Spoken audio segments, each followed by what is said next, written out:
విక్కీ గాడు మన పోర్ట్ ఏరియాలో export and import all contracts లోకి ఎంటర్ అయిపోయాడు. చిన్నప్పుడే వాణ్ణి చంపే అని బహుత్ బార్ బోలా, మేరా బాత్ సునా నహీ. వాడేం పీకుతాడులేని వదిలేశావు.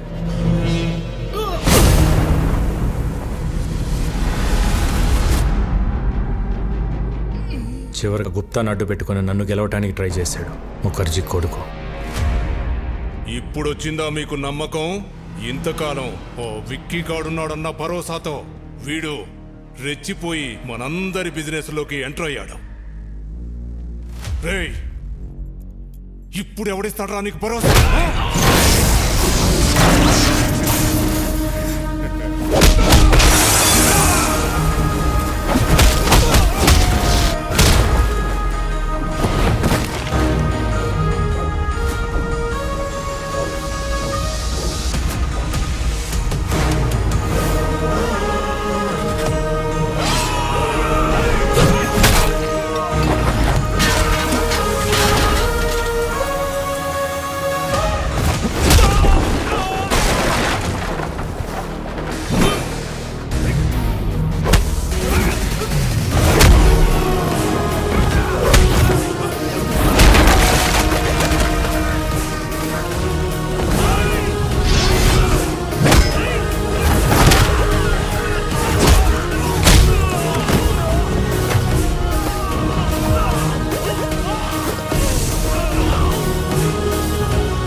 मर गया साला.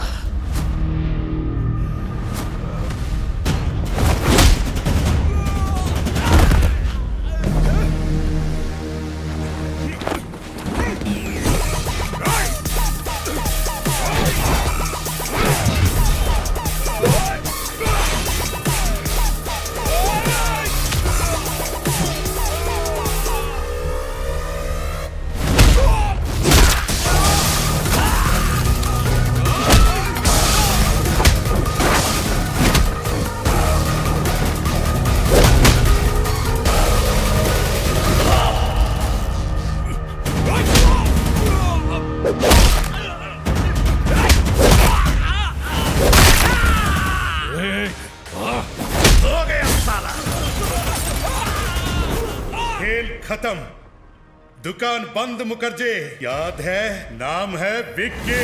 तभी बोला था बंदा बहुत बैड है. नी ऑटोबायोग्राफी लो लास्ट चैप्टर फिनिश.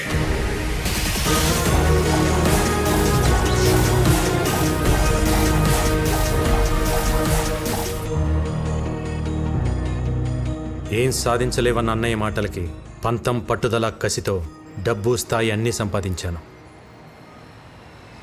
ఆ టైంలో మళ్ళీ నాకు ప్రేమను పరిచయం చేసింది భైరవి.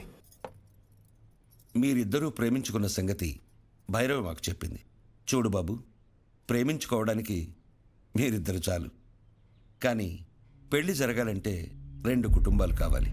మీ ఇల్లు ఎక్కడో చెబితే మేము పెద్దవాళ్లతో మాట్లాడతాను. ఒక ఇంట్లో ఉండవలసిన కర్మ ఆయనకి లేదు సార్.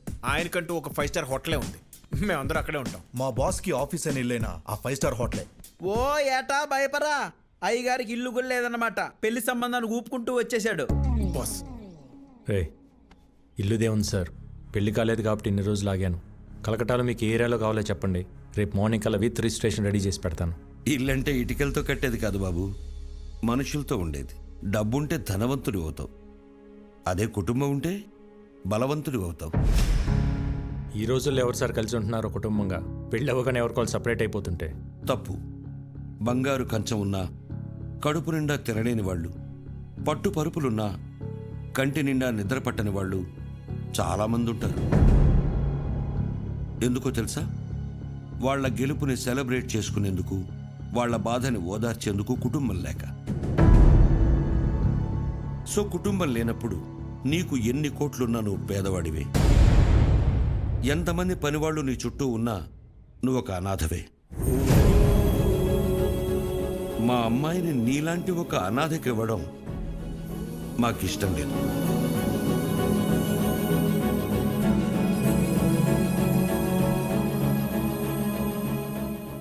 నేను అనాథని కాదు, నాకు ఓ ఫ్యామిలీ ఉంది. అవునా? ఫ్యామిలీ ఉంటే మరి ఎందుకు లేదని చెప్పావు? చిన్నప్పుడే గొడవ పడి ఇంట్లోంచి వచ్చేసాను.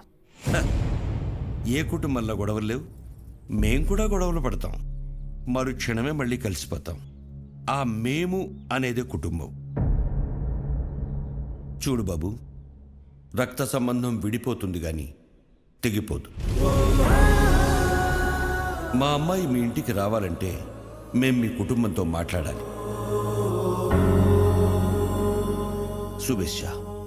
14 ఏళ్ళయింది అన్న వదిలి వచ్చేసి.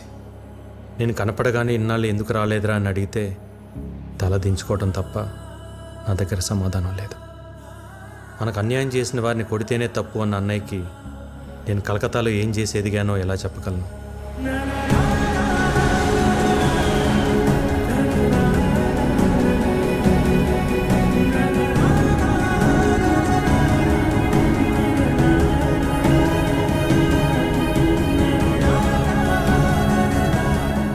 కొడుకు తప్పు చేసినా అమ్మా నాన్నలు క్షమిస్తారన్న నమ్మకంతో వెళ్తున్నా.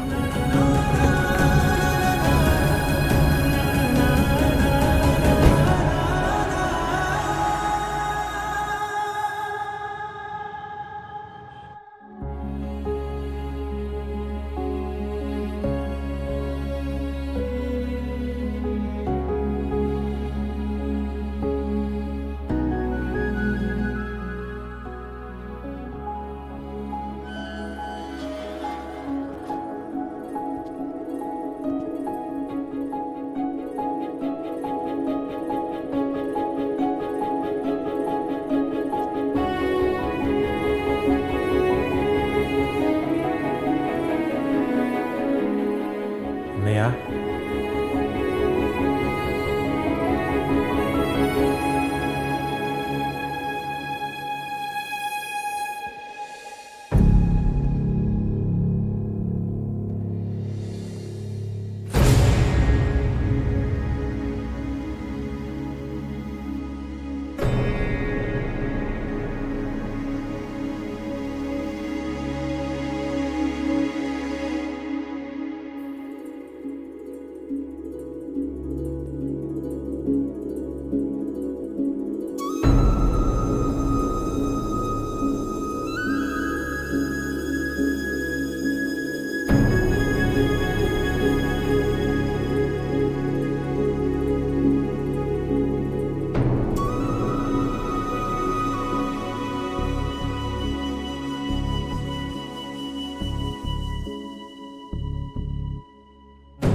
పద్నాలుగేళ్ల తర్వాత నా ప్రాణం తిరిగి వచ్చినట్టుంది.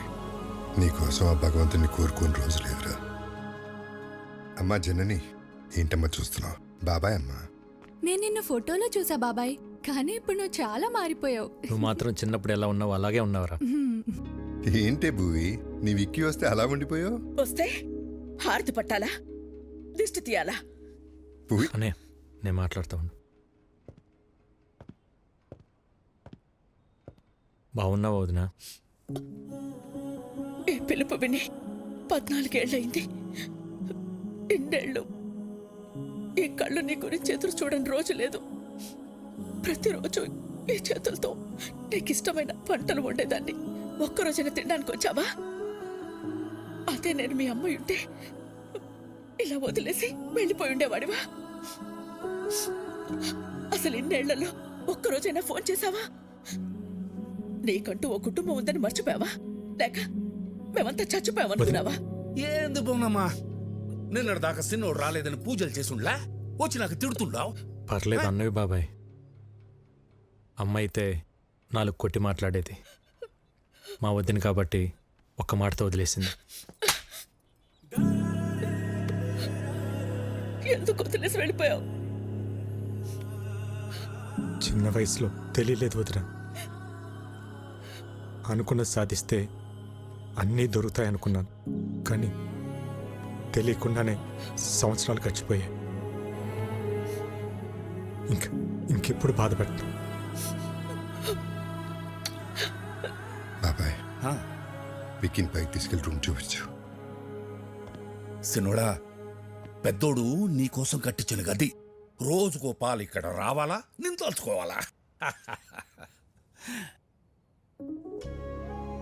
సిన్నోడా, ఇన్ని సంవత్సరాల తర్వాత పెద్దోడు మొహంలో అంత సంతోషాన్ని చూస్తున్నాను. ఆ సంతోషం అట్టానే ఉండాలా. అక్కడి